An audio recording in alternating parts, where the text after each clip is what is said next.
یہ کہانی کی آخری قسط ہے۔ شروع کی 4 قسطیں دیکھنے کے لیے ڈسکرپشن میں لنک دیے گئے ہیں، وہاں سے جا کے دیکھ لیں۔ تو کہانی شروع کرتے ہیں۔ جب میں نے دیکھا تو سحرش بیٹی تھی اور میرے ہتھیار سے کھیل رہی تھی، تو میں نے فوراً سحرش کو دھکا دیا اور اپنے آپ سے دور کیا۔ تو اس نے مجھے کہا کہ بھائی، جس طرح آپ نے بارش والی رات کیل ٹوکی تھی، آج بھی کیل ٹوک دو۔ میں نے کہا سحرش، تمہیں شرم نہیں آتی؟ میں تمہارا بھائی ہوں۔ تو سحرش نے مجھ سے کہا کہ بھائی، آپ کا ہتھیار بہت اچھا ہے اور مجھے بڑا مزہ آیا تھا، آج بھی مزہ لینا چاہتی ہوں۔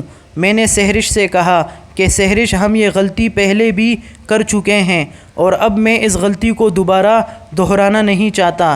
لیکن سحرش نے اپنا پورا جسم میرے سامنے خالی کر دیا اور اپنا پورا زور لگا رہی تھی کہ میں اس کے ساتھ کبڈی کروں۔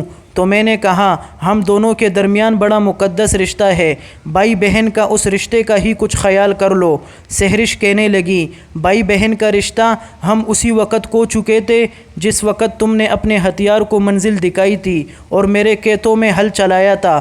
آج مجھے اپنے کھیتوں کو گیلا کرنا ہے۔ اگر تم میرے کھیتوں کو پانی نہیں دے سکتے تو میں باہر کسی سے دوستی لگا کر اپنے کھیتوں میں ہل چلا لوں گی، اور اگر باہر مجھے کسی نے پوچھا تو میں سب کو بتا دوں گی کہ سب سے پہلے میرے کھیتوں کو پانی دینے والا میرا بھائی تھا، اور آج وہ میرے کھیتوں کو پانی دینے سے انکار کر رہا ہے۔ اس لیے میں اپنے کھیتوں کو گیلا کرنے کے لیے باہر نکلی ہوں۔ جب میں نے سحرش کی یہ تمام باتیں سنی تو میں بہت گھبرایا، اس میں میری بڑی بدنامی تھی۔ آخر کار مجھے بھی اس کام کے لیے راضی ہونا پڑا۔ تو سب سے پہلے میں نے اس کے ہونٹوں پر کام کیا اور پھر میں نے اس کو ہلکا سا دھکا دیا تو وہ پلنگ پر گر گئی، اور پھر ہم دونوں ایک دوسرے کے جسم سے ایسے چپک گئے جیسے کہ شہد کی مکھیاں شہد سے چپکتی رہتی ہیں، اور سحرش کا جسم ایسے گرم تھا جیسے تپتی ہوئی ریت۔ اب تو میرا ہتھیار بھی پورا جاگ چکا تھا۔ تو میں نے اپنے ہتھیار کو منزل دکھائی اور سحرش کے کھیتوں کو 3 بار گیلا کیا، اور ہم دونوں نے فل انجوائے کیا۔